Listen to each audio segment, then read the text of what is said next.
So we're going to be looking at a recent episode of the Joe Rogan podcast. This was episode 1920.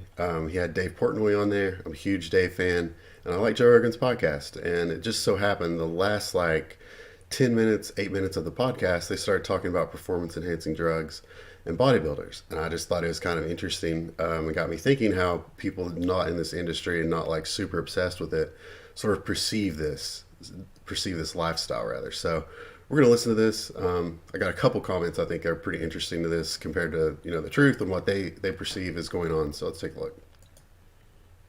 And openly admits it. But so are the guys he's competing against. I know for a fact.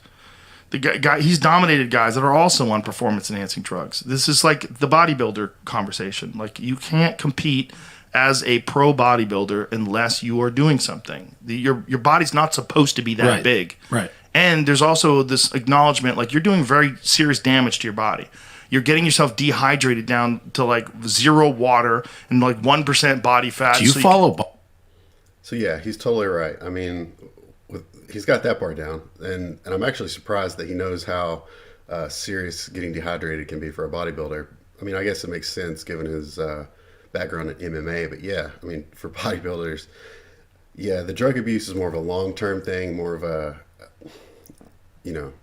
taking something that's harmful to your brain, your heart, all these different organs, depending on what you're taking and your dosages. If you're not doing any kind of safer use model, that's for sure. And then you put that on the top of the fact that you're dehydrating down for a show or a photo shoot or whatever it is.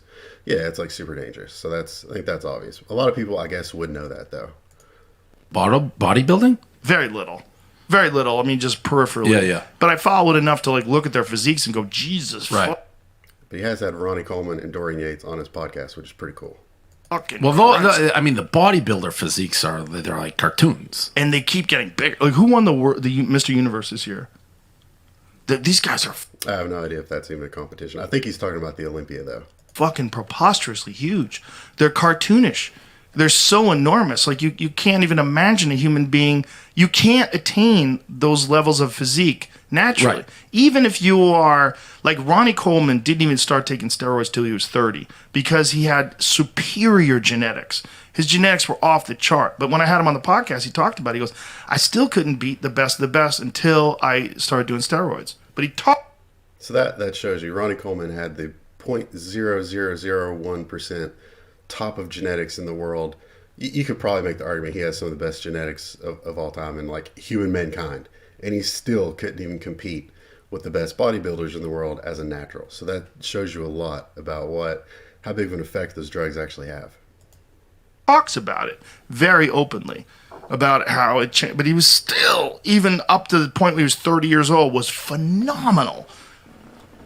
That's the guy. Yeah, I mean, that's this is even 5 years ago. Way too much. Hadi Choopan, the man. What the fuck, man? Who is that guy? Hadi Choopan? Hadi Choopan. Now, does this guy look himself in the mirror and think he looks good? That's what he wants to look like. Maybe it's Choopan. Choopan? No, he looks good in the sense of his goal is the competitive lifestyle to win, and that's the physique it takes to win. So yeah, he looks good in that aspect, but I mean, that's what he wants to look like. God He wants to be a bodybuilder. I mean, does he look good? Yeah. No, he doesn't. He does as a bodybuilder. Yeah, as a bodybuilder. That's why he wins. You As a just don't bodybuilder. think he looks good as a regular human. Correct. Well, As a girl looking at that being like, oh, he's attractive. Some girls. No way. Yeah, for sure there's freaks. Gym freaks who want to get stuffed. biggest misconception, for whatever reason, the 20-year-old, give or take, dudes wanting to work out, that for some reason they have it in their heads that if you put on 15, 20 pounds of muscle, the girls just start lining up, your social media just blows up with women. No, that does not happen. I'm not talking about that just from my own personal experience, but everyone I know that's achieved any kind of muscle mass will tell you that's not what happens. Yeah, your DMs get absolutely blown up, but it's 95% guys. That's all it is. And I don't mean in a sexual way necessarily either, but that's another story. But this is totally true. The only women in your inbox are going to be 40 plus years old because they grew up in the 80s when Arnold and Jean-Claude Van Damme and all that stuff was sort of a sex icon with the muscle and everything. By a giant warrior. That's not a warrior. But that's what it looks like. That's Honestly, I didn't even know that was a cartoon. That's what Look at that. That's what he looks like. Jesus Christ. Look at the fucking thighs on Insane. that guy. But that's the...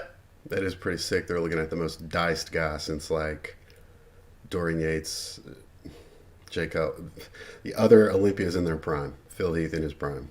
that sport. Yeah, right. I mean, that's what you're trying to achieve. You're trying to achieve Dorian Yates, you know? You ever see Dorian Yates? No. Dorian Yates was one of the first guys that was just super massive. Super massive. And I had him on the podcast too. And he's honest about drug use as well, but it's also dedication. His dedication was unsurpassed. Well, it is. Look at the size of him. Well, Jesus. Imagine if he was in Do front that of you on on the the double podcast. muscles. If this guy's on the podcast being like, no, I'm natural, you'd be like, what, are you crazy? Right. Well, that's like the Liver King thing, right? Yeah, well, Yeah. It's like, come on, man. But you wouldn't say that's a preposterous physique. no, You'd say that no. guy- Yeah, so I think the physique Dorian Yates has now is like definitely something I can say for myself. Someone in their 40s and 50s, that's awesome. Like that's what I would want to look like too. Like it's not a good idea to hold this kind of muscle mass, this 220 pounds plus, 240, 250, or like him, 260, whatever he was. It's a terrible idea once you hit 40, 45. I mean, that's like asking for trouble. But this is attainable. This is with TRT. This looks fantastic. That's a guy who's in great shape. Yeah. He looks good. Still using Fuck- steroids? No. But he does take testosterone replacement. But he doesn't bodybuild anymore. I mean, he just trains for health now. He's a very intelligent guy, a very interesting guy. I really enjoyed talking to him. He's interesting. I don't quite know if I'd go intelligent. I'll keep those comments to myself. But some of the things he says is anyway. And smokes a lot of weed. It's interesting. It's like popcorn muscles. Yeah.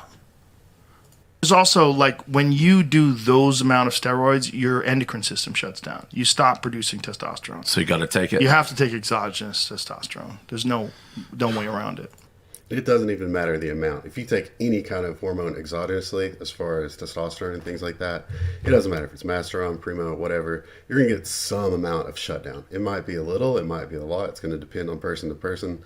The only way to know is to get your FSH and LH tested with blood work, and boom, there you know. But again, some things like mint, aka trestolone, trenbolone, it's not even, I mean, the dosage matters, but the exposure time to that is going to cause a huge effect on how much you are shut down, as in how hard or how easy it is to bring back your HPTA. Crazy sport. Yeah, well, you have to be crazy Yeah. to do it. Like to see Absolutely insane. True. Totally agree. that and be Yeah. like, I want to do that. Yeah. There's something weird going on. To you. So and that's the thing too. I feel like everyone has their reasons for getting into bodybuilding. I think mine is definitely not a common reason. I might go over that later. But like most people I meet, 9 times out of 10, they're just going to be like, I was either bullied, I was either, not have the confidence in my appearance, or a lot of people just, I mean, they go through high school and college and they're this just ultra competitive person, and then they're out and they have nothing to compete in. And like there's somebody that, trained for football, softball, whatever it is, and they find themselves going to the gym, and then it's like, well, maybe I could do this, So like that's part of it too. But like, yeah, you're a little crazy if you want to get to that level, but like you have to be crazy to get there. Like the amount of food and the dedication you have to have, yeah, you have to be crazy. But to them, no. Like that's what they want. Like, Well, you could say that about you any. can say that about football. Like if you're gonna get brain damage, you want to do that? And they go, but I want the glory. I want that pink Lamborghini. I want the Well, you fucking could use that logic with diamond-encrusted anything, watch. but But that's brain damage. They're getting brain damage, and these guys are getting giant, and they're doing kidney damage. 'cause I they're don't think a dehydrating normal themselves. human, though, like to me, it like I just look at that picture and I'm not like, I want that, No. and I I know how he would do it though. And like, I love Dave, but if he would never, it would never happen though. But if he were someone that did what bodybuilders do, train, eat, sleep, throw in a little bit of testosterone replacement therapy, do that for 3 months, he'll be like, wow, that's a pretty cool change. Let's keep going. Before you know it, a year goes by, 2 years goes by, and he's increased a little bit of this, a little bit of that. Boom, there you go. don't think 99% of humans are like, I want that. Like you see, Absolutely. This is a weird thing about bodybuilding is a lot of bodybuilders don't understand that most people genuinely don't want to look like that. Like, and it's not that they don't, it's just they don't care. And it's a little strange. Like, it's not like they understand what goes into it, for one. And then two, it's not really that attractive, you know? So like, it's not, and it's not pushed in media now. It's not on movies and television and things like that. It's, so like, I get it. Every now and then I'll talk to a bodybuilder. Just, yeah, I know it's, you know, I know it's not attractive and, you know, this or that. But a lot of them, it's just like they think people are jealous. I don't, which they may be right, you know, to an extent, but I don't agree with that. Most people aren't jealous that you're 240 pounds and 6% body fat and sacrificing time with family and friends to do this. Like, that's the part that kind of gets people, is they like, oh, you must spend all day in the gym. Like, no, but like, I'm fixing food, I'm counting food, I'm making sure I take the right precautions with any kind of prescription drugs, other drugs, peptides, this, that. You're watching, you know, YouTube videos, everything you can. You're just absolutely consumed by it. And like, that means you're sacrificing time away from something else. And most people, that's not something they would do. And it's not that they couldn't do it. A lot of them, yeah, they probably couldn't, but like, they don't want to. They don't even want to try. So it doesn't really make a lot of sense.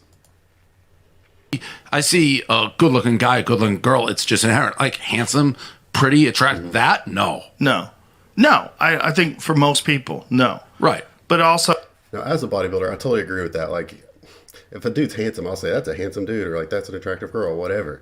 But like, as a bodybuilder, when I see a bodybuilder, I'm not thinking that's a handsome dude, that's a good-looking guy. I'm thinking of it in an aspect, that's a lot of muscle mass, or he's really lean, he's got great shape. Or if you look at a female, I'm not thinking, wow, she's hot. I'm thinking, wow, she has really great glute development. And like, saying that out loud, yeah, it sounds a little stupid, but like, I know what they have to put in to achieve that. And like, that's awesome, dude. Like, I know that's not easy. So like, if someone's achieved this muscle mass and like, I know they have great genetics or bad genetics or whatever they've had to do to get there, like, that's cool. Like, that's what I analyze when I see another bodybuilder, is like, how deep in this are they? How much work have they put in? Are they blessed with things that I'm not blessed with? What can I learn from them? Like, I'm like, that's awesome. Like, that's a cool physique. When I say a dude or a girl has a cool physique, I'm not saying they're hot or attractive. I'm saying, in the terms of bodybuilding on a scorecard, you would kill it, dude. Or like, you have so much potential. Or like, if you lose a little bit more body fat, you could win. Or like, stuff like that. Like, that's how I think of it. But I know people outside of bodybuilding, for some reason, they do think we all just look at each other and go, oh, she's hot, she's not, he's hot, he's not. And I've heard people say that, and that, which is strange. That's weird. so that's not what they want. That Totally. Yeah. That's why they do it. Yeah, it's not normal. I mean, it's body dysmorphia, because a lot of those guys don't think they're big. That's what I'm saying. Yeah. They look in the mirror and they're like, I look fucking great. And the reason for that is, I'll tell you this. When I first started bodybuilding, my ultimate goal was to be the 2009 Jay Cutler. That, to me, was the best physique in bodybuilding history. It was the one that turned me into a bodybuilder mentally. And I was like, that's my goal. But I knew from the beginning, not just the fact that I had cystic fibrosis, but like, genetically speaking, I could never achieve that. It was not going to happen. There's no way. But I'm still going to try. So like, that's sort of like my goal to get there. So anytime I'm looking in the mirror, it's like, yeah, I've put on some muscle. I'm not that big. And like, your boys are telling you you're getting huge. Your family's like, oh, something's going on. You're getting way too big. Yeah, that's cool. But I'm not that big. I'm not Jay Cutler from 2009 doing a quad stomp on stage. So. Or they think they look small. Like, a lot of those guys Which think is- they look small, which is crazy. Yeah, that is what you said. That's like a pretty girl looks in the mirror. It's like, I look fat. It's like, what are you talking about? That Right. same vibe. Yeah, body dysmorphia. Yeah. Yeah. People, was this guy who would take he died young. He took ungodly amounts of steroids. And I forget what his catchphrase was, or something about, yeah, I forget what it was, but it was just basically saying that he was trying to be like, look at the size of him on the right. Look at that one where he's got his hands on the equipment on the upper right. Rest in peace, Rich Piana. Like, what the fuck, man? Like, These guys necessarily credit for size of that guy. be on. Also open about being on everything, and died young. I think he died because of steroids. Yeah, I'm not giving these guys. Look, See, if you followed Rich Piana back in the day, he would always tell you his blood pressure was perfect, blood work was perfect, this and that. Looking back on it, I think he was completely full of shit. I think he was lying about all of that. That there's no way that any of that was as good as he said. But regardless, one reason that it was worse was the fact that he was taking recreational drugs, which is a terrible idea to take recreational drugs at the abuse level when you're already taking exogenous hormones at the abuse level. And that's what killed him, is not just the recreational drugs, but the combination. Certainly wasn't exogenous hormones by themselves. Look at the size of that guy. Yeah. What I'm the not giving these fuck? guys necessarily credit for openly admitting to be on steroids. Like, No, I understand what you're saying. Yeah. All right, so I'm going to end it there. The rest of it, they just sort of chit-chat a little bit. But I think that is the best part of this entire video. And one of the reasons I like Dave, because that's complete honesty right there, is like